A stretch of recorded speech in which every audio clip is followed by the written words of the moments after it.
pour la gloire de Dieu et de son Fils.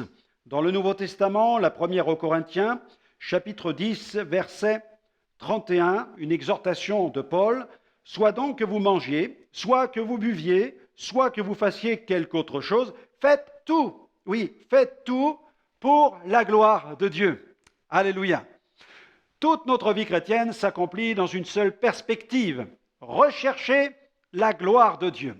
Le chrétien authentique doit veiller à ne jamais tomber dans le compromis. Si on vous propose un travail, si on vous propose tel ou tel divertissement, si on vous présente telle ou telle nouveauté ou doctrine, ce critère doit vous permettre d'y voir plus clair. Le chrétien doit s'éloigner de tout ce qui vole la gloire à Dieu. De nouvelles expériences peuvent émouvoir, de nouvelles doctrines peuvent subjuguer, mais la question fondamentale est celle-ci. La gloire de Dieu est-elle toujours au centre?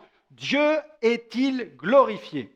Vous rencontrerez une foule de gens qui croient en Jésus, le fondateur du christianisme, mais qui ne croient pas en sa nature divine, qui nient la réalité de sa mort en chair sur la croix, qui n'acceptent pas sa résurrection, encore moins son ascension corporelle dans la gloire et sa position élevée sur le trône. De ce fait, ils nient son retour imminent, le millénium, le jugement et la nouvelle création. La différence est de taille. Car si l'on croit que Jésus n'était qu'un super-homme, alors la gloire revient à un homme et non plus à Jésus, le Fils de Dieu, qui s'est dépouillé de sa gloire. Le vrai Jésus, quant à lui, a quitté sa gloire. Il a pris un corps d'homme avec de la chair et des os. Il est venu comme un vrai homme ici-bas. Il a revêtu une parfaite humanité.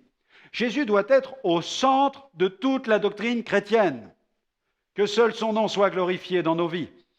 Je vous recommanderai donc cette prière aujourd'hui. Seigneur, non pas à moi, mais à toi soit la gloire. Pardonne-moi pour toutes les fois où j'ai donné ta gloire à autre chose ou à quelqu'un d'autre. Que je puisse toujours rechercher à faire tout pour toi, pour ta seule gloire.